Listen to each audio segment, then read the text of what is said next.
Le dîner était un véritable tourbillon de rires étouffés et de conversations superficielles, mais pour Élise, il semblait que tout se déroulait dans un autre monde. La lumière douce des chandelles dansait sur la table en bois, mais son cœur battait fort dans sa poitrine, comme un tambour annonçant une tempête qu'elle ne pouvait arrêter. Marc et sa mère étaient plongés dans une discussion, mais la voix d'Élise semblait s'être effacée de l'espace. Elle s'assit en face d'eux, feignant un sourire.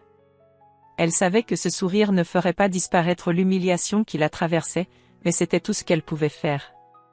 Marc, son mari, avait toujours été charmant, du moins en apparence. Il savait comment flatter, comment séduire avec ses mots, mais aujourd'hui, Élise sentait que cette façade brillait de moins en moins. Elle le voyait bien, ce regard amusé dans ses yeux, cette attitude dédaigneuse qu'il dissimulait sous des sourires polis. Mais ce qui la blessait le plus, c'était la manière dont il la traitait devant sa propre mère, comme si elle n'était rien de plus qu'un accessoire, une simple source de confort matériel. Elle croit vraiment que je peux tout gérer tout seul, mais elle oublie qu'elle doit me tout, dit Marc en riant, lançant un coup d'œil à sa mère, qui le suivit dans son rire. Regarde-la, elle a toujours l'air si gentille, mais elle est loin de comprendre la réalité des choses. Élise sentit son cœur se serrer, une douleur sourde qui lui traversa le corps. Elle détourna le regard, les mains posées sur la table, serrées si fort qu'elle pouvait sentir ses ongles s'enfoncer dans la peau. Elle aurait voulu répondre, mais que dire? Marc avait toujours été si sûr de lui, si convaincu que le monde lui appartenait. Elle savait que l'argumentation ne servirait à rien. Tout ce qu'il ferait, c'est se moquer encore plus, lui et sa mère. Ils avaient toujours joué à ce jeu, celui de montrer qu'elle n'était qu'une pièce dans leur puzzle, une pièce utile mais sans grande valeur. Elle n'était qu'une épouse modèle, mais jamais plus que cela. Ne t'en fais pas, Élise, tu sais bien qu'on peut toujours compter sur toi, ajouta la mère de Marc d'une voix hautaine, comme si elle la félicitait d'une manière dévalorisante. Élise ferma les yeux un instant, se retenant de tout éclater. Mais ce qu'elle ressentait était plus que de la simple douleur, c'était une prise de conscience qui la frappait au plus profond de son être. Elle avait passé des années à tout sacrifier pour ce mariage, à croire que l'amour pouvait tout réparer. Mais il n'y avait plus d'amour ici, juste des promesses brisées et des silences gênants. Elle se leva sans un mot, se dirigeant vers la cuisine pour préparer le dessert, comme on lui avait demandé, comme elle le faisait toujours. Les gestes étaient devenus mécaniques, presque sans âme. Elle se souvenait de l'époque où elle cuisinait avec plaisir, où chaque repas était une façon d'exprimer son amour. Mais aujourd'hui, tout cela semblait tellement distant. Marc et sa mère étaient là, parlant à peine de ce qui comptait vraiment. Ils n'avaient pas besoin d'elle, et elle ne savait même plus pourquoi elle avait cru que les choses pouvaient changer. Dans la cuisine, elle prit une profonde inspiration, cherchant à calmer les tremblements qui parcouraient son corps. Elle se força à sourire, à continuer d'agir comme si tout allait bien. Mais dans son cœur, une tempête grondait. Cette nuit-là, elle se rendit compte qu'elle avait perdu une partie d'elle-même en cherchant à plaire à Marc et à sa famille. Elle avait abandonné ses rêves, ses désirs et sa dignité pour essayer de satisfaire des attentes qui ne l'avaient jamais été. Et maintenant, elle ne pouvait plus ignorer la vérité, son mariage n'était qu'une illusion, une façade qu'elle avait construite pour elle-même. Quand elle revint avec le dessert, Marc et sa mère continuaient de discuter, sans même la regarder.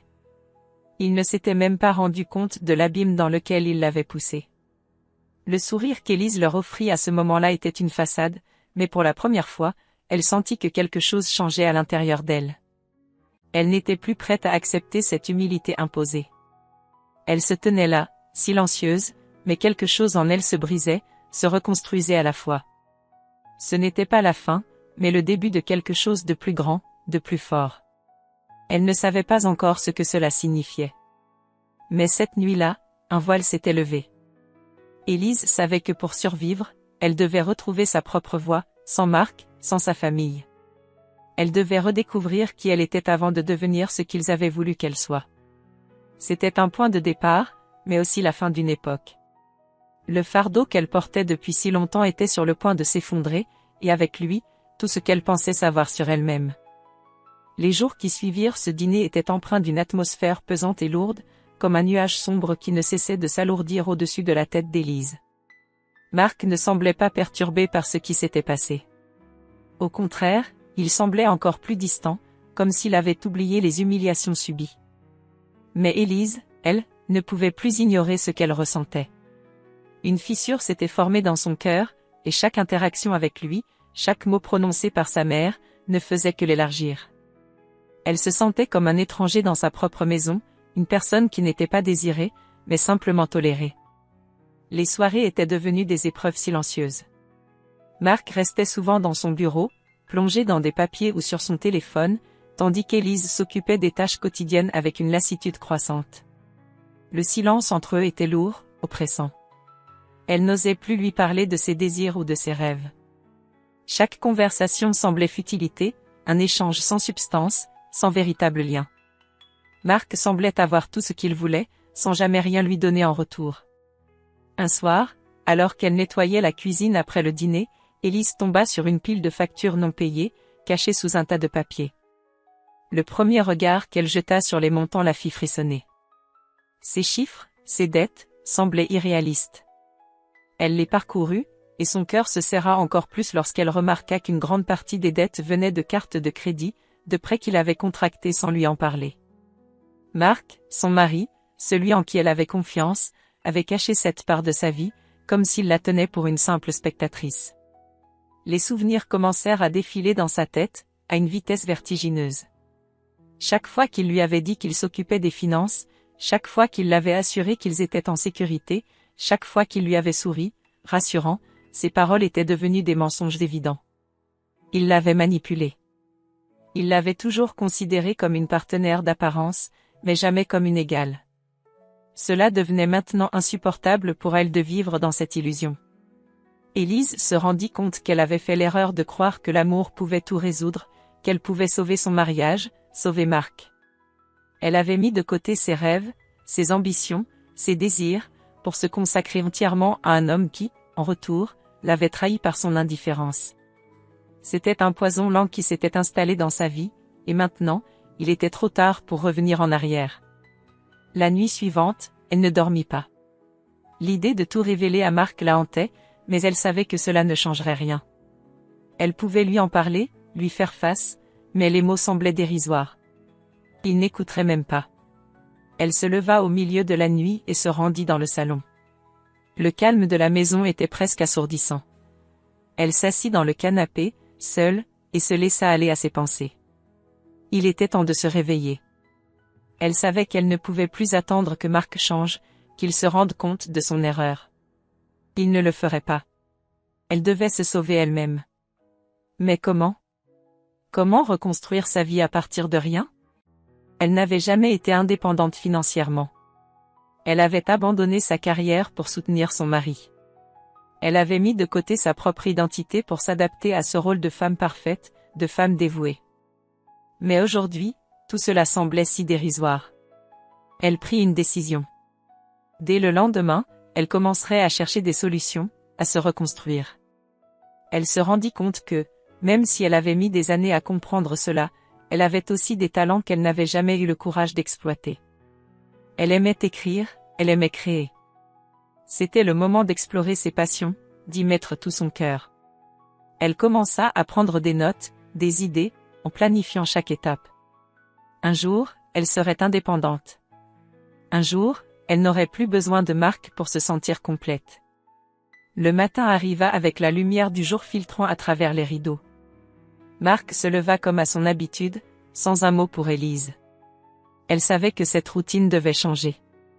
Elle n'allait plus laisser sa vie se dérouler comme un film qu'elle ne contrôlait pas.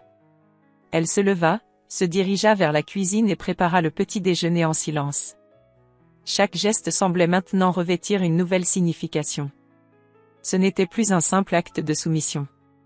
C'était une déclaration. Quand Marc entra dans la pièce, il la regarda à peine. Il s'assit à la table, feignant l'indifférence.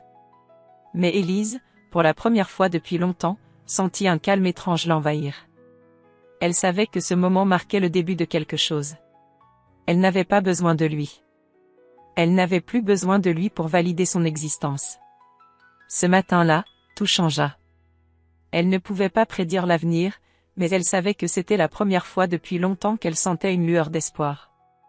Le chemin serait difficile, semé d'embûches, mais Élise n'avait plus peur. Elle allait trouver sa voie, sa liberté. Et rien ni personne ne pourrait l'arrêter. Les semaines qui suivirent la décision d'Élise furent un tourbillon d'émotions contradictoires. Au début, tout semblait incertain, comme si la vie elle-même se dressait contre elle. Chaque jour, elle se levait avec l'idée d'un futur incertain, mais elle savait désormais que rien ne serait plus comme avant. Le mariage qu'elle avait enduré, les sacrifices qu'elle avait faits pour Marc, tout cela appartenait au passé. Maintenant, chaque geste, chaque choix qu'elle faisait était un acte de reconstruction, un acte de réappropriation de sa vie. Élise passa les premières semaines à se concentrer sur elle-même, à se redécouvrir. Elle se leva chaque matin plus tôt, non pas par obligation, mais parce qu'elle en avait le désir. Le matin, l'air semblait plus frais, plus pur. Elle avait commencé à faire du yoga, à méditer, et petit à petit, ses pensées devenaient plus claires. Elle s'était inscrite à une formation en ligne, une petite entreprise de design qui correspondait à ses passions. C'était sa première étape vers l'indépendance. Les premiers jours étaient difficiles, mais chaque petite victoire, chaque compétence acquise, renforçait sa confiance. Au début, Marc ne remarqua pas. Il ne semblait même pas être conscient du changement qui s'opérait sous son nez. Il était absorbé dans ses affaires, trop occupé avec ses dettes et ses mensonges pour se soucier de sa femme. Élise le laissait faire. Elle avait cessé de se préoccuper de ce qu'il pensait. Ses désirs ne la concernaient plus. Il était maintenant un spectateur de sa vie, et non l'acteur principal. Un soir, alors qu'Élise était plongée dans ses cours en ligne, Marc entra dans la pièce. Il avait l'air fatigué, mais ses yeux, autrefois pleins de mépris, semblaient cette fois-ci un peu plus vides, un peu plus perdus. Il s'assit à côté d'elle sans un mot, mais elle sentit immédiatement que quelque chose avait changé. Le silence qui régnait dans la pièce n'était pas celui de l'indifférence habituelle. C'était un silence lourd, presque comme si Marc attendait quelque chose, ou peut-être qu'il se rendait compte de l'ampleur de ce qu'il avait perdu. « Élise, dit-il enfin, sa voix brisée, je suis désolé. » Ces mots, simples mais lourds de sens, frappèrent Élise comme un éclair. Elle se tourna lentement vers lui, le regardant droit dans les yeux. Il avait prononcé ces mots, mais il n'était pas un simple acte de réconciliation. C'était plus que cela. C'était l'aveu de sa faiblesse, de ses erreurs. Un moment de vulnérabilité qu'il n'avait jamais montré auparavant. Mais Élise ne savait pas si elle était prête à l'accepter. Elle ne savait pas si elle pouvait simplement lui pardonner, surtout après tout ce qu'il avait fait. « Tu veux vraiment que je te croie ? Après tout ce que tu m'as fait, répondit-elle, sa voix calme mais pleine de tension. Elle n'avait pas besoin de crier. Elle savait que les mots pouvaient avoir plus de pouvoir qu'une simple explosion de colère. Elle savait que son silence, son regard, était plus puissant. Marc baissa les yeux, comme s'il était incapable de soutenir le regard d'Élise. Il se leva lentement et se dirigea vers la fenêtre, regardant à l'extérieur sans rien dire. Élise resta là, observant sa silhouette, cherchant à comprendre ce qui se passait dans son esprit. Peut-être qu'il était sincère, peut-être que ce n'était qu'un autre de ses jeux. Mais Élise n'était plus prête à se laisser duper. Elle avait appris à ne pas se fier à ses paroles, mais à ses actions. Les jours qui suivirent furent marqués par une distance croissante. Marc continuait d'essayer de renouer, mais Élise était résolue. Elle continuait à avancer, à s'épanouir dans sa nouvelle vie. Elle se mit à écrire des articles pour son blog, à créer des designs qu'elle partageait en ligne. Son entreprise commençait à prendre forme, et elle recevait des retours positifs. Pour la première fois depuis des années, elle se sentait valorisée. Non pas par Marc, mais par elle-même, par les autres, et surtout par la reconnaissance de ses propres efforts. Mais la solitude avait aussi ses moments sombres. Les nuits étaient longues, et souvent, dans l'obscurité, Élise se retrouvait à réfléchir à ce qu'elle avait perdu. Elle se souvenait des jours heureux qu'elle avait passés avec Marc, des moments où il semblait réellement l'aimer. Mais ces souvenirs étaient teintés de douleur maintenant, et chaque sourire qu'il lui avait offert semblait faux, chaque « je t'aime » vidé de sens. Un soir, alors qu'elle se préparait à aller dormir, elle reçut une notification sur son téléphone. C'était un message de Marc. Il avait écrit « Je t'ai laissé partir, mais je ne veux pas te perdre. Je suis prêt à tout réparer, si tu me donnes une chance. » Les mots étaient simples, mais ils frappaient lourdement. Élise sentit un frisson la parcourir. Elle posa le téléphone sur la table de chevet, fermant les yeux. Elle se rendait compte qu'elle ne pouvait pas effacer ce qu'il lui avait fait, mais elle ne voulait pas non plus vivre dans le passé. Elle se leva, se dirigea vers la fenêtre, regardant les étoiles, un sentiment de paix émergeant lentement en elle. Elle avait décidé d'avancer, mais il lui faudrait encore un certain temps pour décider de son avenir. Les semaines s'écoulèrent, mais quelque chose en Élise avait changé. Elle était devenue plus forte, plus déterminée. Chaque jour, elle se levait avec un but, une mission, un désir profond de redécouvrir sa place dans ce monde. Marc, lui, semblait tout de même être piégé dans ses habitudes, toujours perdu dans ses affaires, toujours à la recherche d'une échappatoire à ses propres erreurs. Leur vie commune devenait une comédie silencieuse, où les gestes et les mots semblaient vides de sens. Élise avait pris la décision de ne plus se laisser séduire par ses paroles, de ne plus lui offrir de place dans son monde, à moins que ce ne soit véritablement mérité. Elle savait que son chemin ne serait pas facile, mais elle s'y engageait avec un courage qu'elle n'avait jamais eu auparavant. Un jour, après des semaines de réflexion, Élise prit une décision radicale.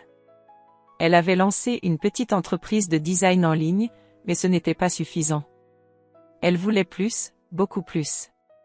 Elle rêvait de créer quelque chose de plus grand, un projet qui lui permettrait de prendre définitivement son indépendance. Cela n'allait pas se faire du jour au lendemain, mais elle avait décidé qu'elle allait commencer à exposer les mensonges de Marc au grand jour. Ce n'était pas seulement pour sa propre guérison, mais aussi pour que les autres comprennent ce qu'il avait fait.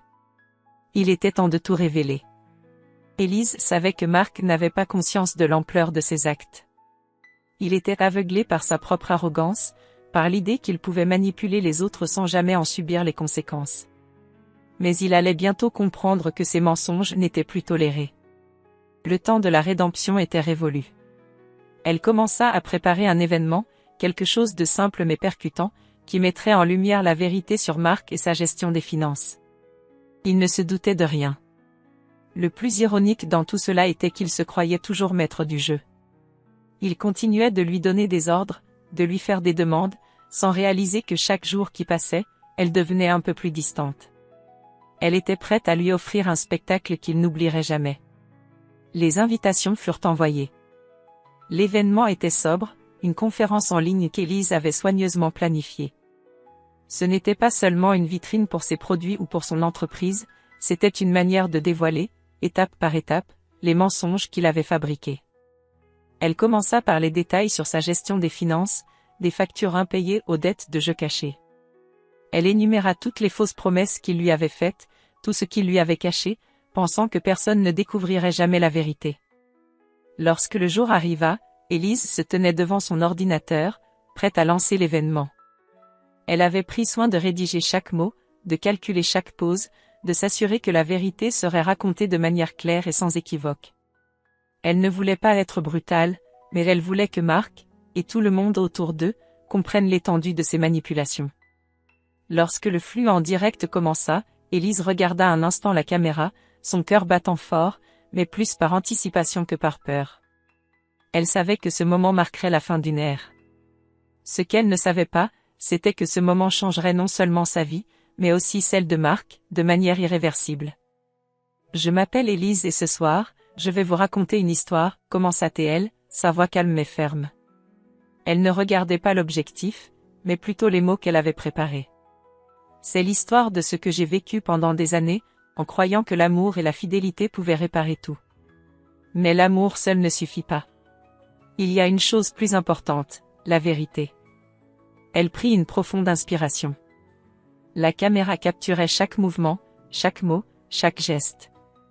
Elle parla de la première fois où elle avait rencontré Marc, de la façon dont il l'avait séduite avec ses promesses et ses rêves. Mais ses rêves étaient des mensonges. Elle aborda ensuite le cœur du problème, les dettes cachées, les crédits non remboursés, et les mensonges qu'il lui avait racontés. Elle dévoila tout, sans pitié. Marc était pris dans un piège qu'il ne voyait même pas se refermer sur lui. Lorsque le flux se termina, Élise se sentait comme libérée. Elle n'avait plus besoin de cacher la vérité. Les choses étaient désormais claires. Mais en même temps, un sentiment étrange de vide l'envahit. Elle avait fait ce qu'elle avait ressenti comme nécessaire, mais elle savait que ce ne serait pas sans conséquence. Mark allait devoir faire face à cette vérité. Elle ne savait pas comment il réagirait, mais elle ne se souciait plus de cela. La soirée se termina dans un silence lourd. Mark n'était toujours pas rentré, et Elise ne savait même pas si elle était prête à le confronter. Elle savait que ce qui venait de se passer était le premier acte d'une longue série de changements dans sa vie. Il n'y avait plus de retour en arrière. Cette vérité, maintenant exposée, allait faire des vagues, et Elise se demandait si elle était prête à affronter les conséquences de son propre acte. Les jours qui suivirent la révélation d'Elise furent remplis de silence, mais aussi d'une intense contemplation. Elle avait fait ce qui était nécessaire, mais la réalité de ses actions la frappait de plein fouet. Exposer Mark n'était pas qu'un acte de justice, c'était aussi une porte ouverte sur un avenir incertain. Pourtant, pour la première fois depuis longtemps, elle ressentait un étrange sentiment de légèreté. Le poids des mensonges qu'elle avait portés pendant des années semblait s'éloigner. Elle savait que la route qui s'étendait devant elle ne serait pas facile, mais elle était prête. Mark n'était toujours pas rentré ce soir-là. Elle savait qu'il était probablement choqué, dévasté, mais aussi peut-être furieux. Ce qu'il n'avait pas anticipé, ce qu'il n'avait jamais compris, c'était que son emprise sur elle était déjà brisée. Elise n'avait plus peur. Elle s'était retrouvée, mais elle savait que son combat ne faisait que commencer. Ce qu'elle n'avait pas prévu, c'était à quel point il serait difficile de reconstruire sa vie après tant d'années de soumission et de dépendance. Au fil des semaines suivantes, Elise plongea dans son travail. Elle ne voulait plus laisser le moindre espace à l'incertitude. Son entreprise en ligne devint un terrain d'expression qu'elle n'avait jamais cru possible. Chaque design qu'elle créait, chaque article qu'elle rédigeait, devenait une victoire. Mais cela ne suffisait pas. Elle se rendait compte qu'il lui manquait quelque chose de fondamental, des relations sincères et authentiques. Elle se souvenait de l'époque où elle était entourée de gens qui l'appréciaient pour ce qu'elle était, et non pour ce qu'elle pouvait offrir. Elle avait perdu ses liens, ses amitiés. Elle se promit de les retrouver. Un jour, alors qu'elle travaillait sur un projet, Elise reçut un message inattendu. C'était de la part de Sarah, une ancienne amie qu'elle n'avait pas vue depuis des années. Leur amitié s'était estompée au fil du temps, surtout après son mariage avec Mark, lorsqu'Elise s'était éloignée de tout le monde. Mais Sarah n'avait jamais cessé de l'aimer, de la soutenir à distance. « Elise, ça fait trop longtemps. J'ai vu ce que tu as fait. Je suis tellement fière de toi. Si tu as besoin de parler, je suis là. Je t'ai toujours considérée comme une sœur. » Les mots de Sarah frappèrent Elise avec une telle force qu'elle sentit une chaleur douce envahir son cœur. La réalité, à cet instant précis, sembla se réorganiser autour d'elle. Elle n'était pas seule. Il y avait des gens qui l'aimaient, qui la soutenaient, et qui croyaient en elle. Cela n'avait pas de prix. Après quelques échanges, Elise proposa à Sarah de se rencontrer. Elles se retrouvèrent dans un café, et l'accueil fut aussi chaleureux que leur retrouvaille était précieuse. Sarah la regarda longuement avant de prendre la parole. « Tu es plus forte que tu ne le penses, Elise. Je sais que ces dernières années ont été difficiles, mais regarde ce que tu es devenue. Une femme indépendante, courageuse, prête à affronter tout ce qui vient. Je suis tellement fière de toi. » Les larmes montèrent aux yeux d'Elise. Elle avait cru qu'elle avait tout perdu. Mais ici, en face de cette amie, elle comprit que l'amour et l'amitié sincères ne se perdaient jamais. Ce qui comptait maintenant, c'était de reconstruire ce qui avait été détruit, de rebâtir les ponts qu'elle avait laissés s'effondrer au fil des ans. Les jours passèrent, et Elise continua de s'épanouir dans son travail, mais cette fois, elle le faisait avec un soutien, un réseau de relations saines. Elle se mit à rejoindre des groupes en ligne de femmes entrepreneurs, partageant ses expériences, et écoutant celles des autres. Elle comprit qu'elle n'était plus la même femme. Elle n'avait plus peur de demander de l'aide, de montrer sa vulnérabilité. C'était un acte de puissance, pas de faiblesse. Dans ce processus de reconstruction, elle se rendit compte que sa relation avec Mark avait atteint un point irréversible. Il avait été un chapitre de sa vie, un chapitre qu'elle devait désormais refermer. Elle n'attendait plus de réponse de lui, ni d'excuses, ni de réconciliation. Elle savait que la décision de le quitter n'avait pas été une erreur, mais une nécessité. Elle avait mis des années à comprendre qu'elle n'avait jamais été responsable de son bonheur. Marc avait abusé de sa générosité, de son amour. Mais Élise n'était plus la même femme qu'il avait acceptée dans sa vie.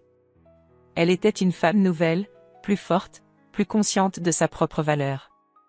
Un soir, alors qu'elle se préparait à une réunion en ligne pour une nouvelle collaboration, elle se retrouva à contempler son reflet dans le miroir. Elle n'avait plus ce regard vide, cette expression de résignation.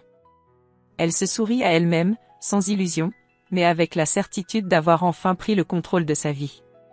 Elle était prête à conquérir le monde.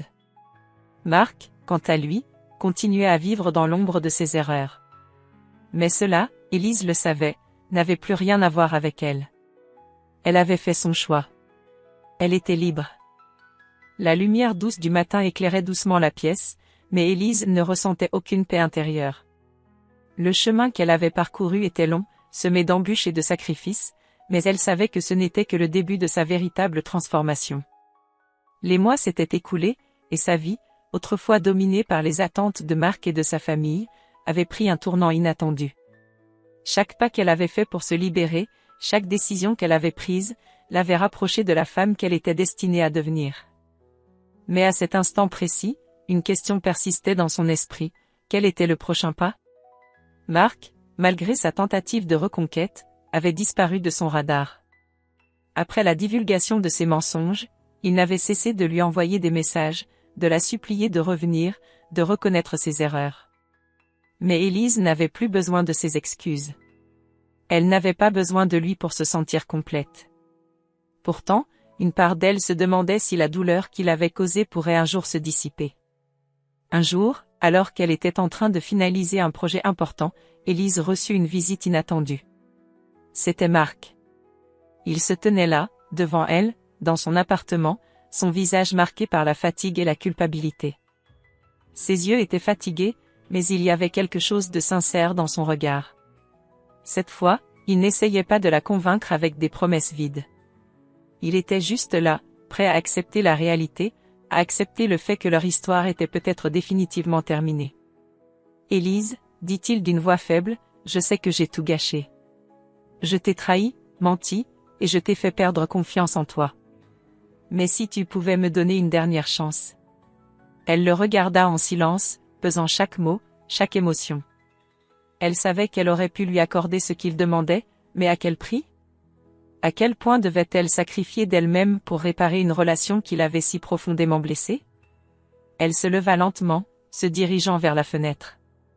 Le soleil se levait au loin, la ville s'éveillait sous ses yeux, mais Élise se sentait comme une nouvelle femme, prête à prendre une décision qui définirait son avenir. Son cœur battait fort, mais ce n'était pas la peur.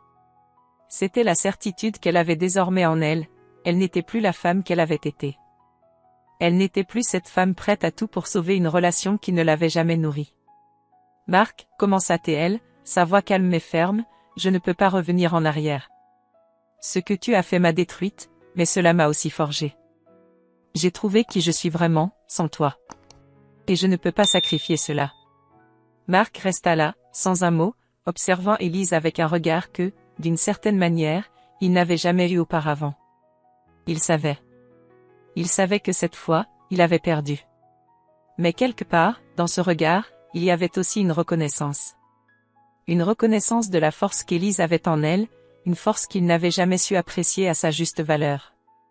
Élise se tourna vers lui, son visage serein, son regard rempli de détermination. « Tu m'as appris une chose, Marc. Ce n'est pas l'amour qui nous sauve, c'est la capacité à se relever, à se reconstruire. J'ai fait ce voyage seule, et je n'ai jamais été aussi forte. Je n'ai pas besoin de toi pour être heureuse. » Marc baissa les yeux, silencieux, acceptant enfin la vérité. Il avait espéré un miracle, un signe qu'Élise pourrait lui pardonner et revenir à lui, mais ce miracle ne viendrait pas. Cette fois, il n'y avait pas de réconciliation possible. Élise avait pris son envol. Quand Marc quitta l'appartement, Élise ferma la porte derrière lui avec une sensation étrange de soulagement. C'était un chapitre qui se fermait définitivement.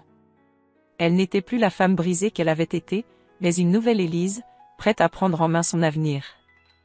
Les mois suivants furent marqués par une série de réussites personnelles et professionnelles. Élise se lança dans de nouveaux projets, créant des collaborations avec d'autres entrepreneurs. Elle avait enfin trouvé sa voie. Son entreprise grandissait à une vitesse impressionnante, et elle était désormais une figure respectée dans son domaine. Mais ce qui la rendait le plus fière, ce n'étaient pas ses succès extérieurs. C'étaient les victoires intérieures, celles qui lui avaient permis de s'épanouir pleinement. Un jour, alors qu'elle se promenait dans un parc, Élise s'arrêta un moment, observant les enfants jouer et les couples se promener. Elle ressentait une paix profonde, une gratitude immense envers elle-même. Elle avait survécu à la douleur, à la trahison, et s'était reconstruite en une personne bien plus forte qu'elle ne l'aurait jamais cru. Elle avait pris le contrôle de sa vie, et rien ni personne ne pourrait jamais lui enlever cela. Elle sourit, sachant que l'histoire qu'elle avait vécue n'était pas la fin, mais un commencement. Un commencement pour une femme libre, une femme qui avait appris à s'aimer elle-même avant de pouvoir aimer pleinement les autres. C'était sa victoire ultime. Et elle savait que le meilleur restait à venir.